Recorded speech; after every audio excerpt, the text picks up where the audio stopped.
Sama ada pertanyaan, saya Pak Ustadz. Apa pertanyaannya Pak? Ustadz, kalau saya dengan istri saya ini di dunia, apakah nanti di surga sama dia juga lagi Pak Ustadz?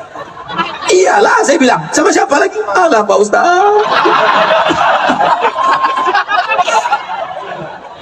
Walaupun nampaknya ibu ini pemarah, garang, tapi nanti sampai di surga, dia berubah menjadi bidadari yang lemah lembut, lemah gemulai.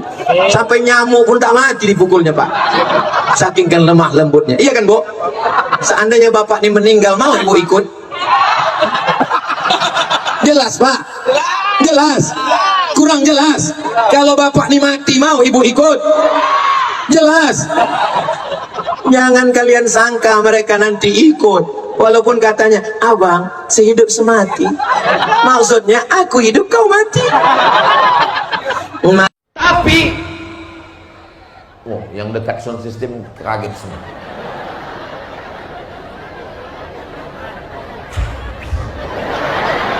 Saya serba salah.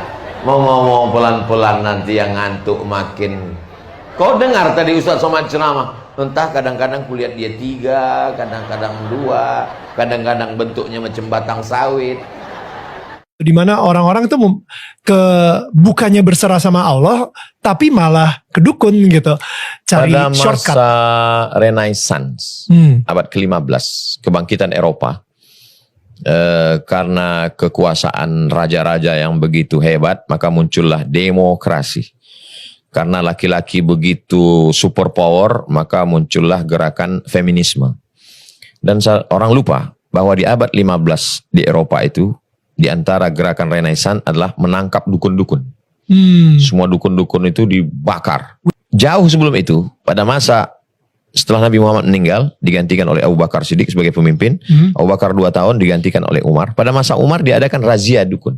Semua dukun ditangkap. Ditangkap, disuruh bertobat. Jadi setelah kira-kira berapa ratus tahun setelah itu, barulah Eropa terinspirasi dengan itu. Kalau kita mau bersih, maka dukun-dukun ini mesti ditangkap. Gue lebih pikirnya kayak kita bakal dikirim-kirimin apa. Tapi ya itu sih, gue ngerasa kayak ya udahlah, kalau misalnya dikirimin, Tuhan gue lebih kuat kok daripada mereka. Keyakinan itulah yang membuat setan tidak masuk. Ya. Dalam dialog setan mengatakan, la'atiyannahum min baini aidihim, aku akan datangi mereka dari depan, wa min khalfihim dari belakang, wa an aimanihim dari kanan, wa an syama'ilihim dari kiri. Semua sisi aku akan datangi mereka. Tapi ada satu yang tidak bisa aku datangi. Siapa dia? Illa ibadaka minhumul mukhlasin, mereka yang tulus. Mereka yang menyerahkan dirinya kepada Tuhan. Dia tidak dapat celah untuk masuk. Enggak ada akses dia untuk masuk. Jadi kronologis ayat itu adalah, kalau kamu baik, carilah orang yang baik. Karena kamu nanti akan melahirkan anak-anak yang baik. Kalau orang yang baik nikah dengan orang yang baik, lalu orang yang gak baik gimana? Ya orang yang gak baik itu diselamatkan. Diselamatkan dengan dakwah. Dakwah itu artinya ngajak makan. Kalau ngajak makan Bang Daniel, saya ngajak Bang Daniel makan nih. Kira-kira kan bahasanya lembut. Bang Daniel, nanti kita makan ya. Kan makan.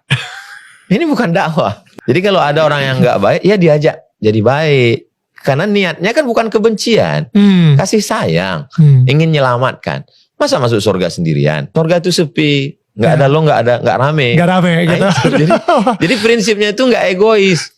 Nah itu, jadi kronologis ayat itu jangan baca terjemahannya. Tapi udah mau baca terjemahan juga udah baik, cuman kurang baik. At-thayyibuna lit-thayyibat, laki-laki yang baik untuk perempuan yang baik. Lalu kemudian ketika orang baca ayat ini, dia baca terjemahnya, laki-laki yang baik untuk perempuan yang baik. Lalu kemudian dia merasa aku kan sudah baik, kok istriku nggak baik ya? Berarti Al-Quran ini nggak benar. Itulah perlunya baca tafsir. Kronologis ayat itu turun gimana? Ketika Nabi Muhammad SAW dan sahabatnya pindah dari kota Makkah ke kota Madinah, beberapa sahabat yang pindah ini mau nikah. Karena nggak punya modal baru pindah. Ada sahabat yang mau nikah dengan perempuan, wanita, mohon maaf, WTS. Maka turunlah ayat ini. At-thayyibun lit-thayyibat. Kalau kamu mau nikah, carilah perempuan yang baik. Jangan dengan WTS yang belum tobat. Tapi kalau dia sudah tobat, illa man taba, orang yang bertobat, wa amana, dia memperbaiki imannya, wa amila salihah, dia sudah beramal saleh, berbuat baik, ulaika yubaddilullahu sayyiatihim hasanat. Semua perbuatan dosanya di masa yang lalu sudah diganti Tuhan karena kasih sayangnya dengan kebaikan-kebaikan. Dengan Ustadz sendiri tentang itu gimana? Apa beda Ustadz dengan pawang hujan? Toh dua-duanya melakukan sesuatu yang tidak scientific, yang tidak logis. Ustadz, ulama, kiai, dia berdoa minta sama Allah. Ya Allah, kasihi kami, turunkan hujan. Sedangkan dukun, dia minta sama setan. Permintaannya itu kepada setan, kepada musuh Tuhan. Jadi kita selalu diajarkan untuk menjauhi yang tidak baik. Sedangkan dukun lebih kepada menjadi hamba setan.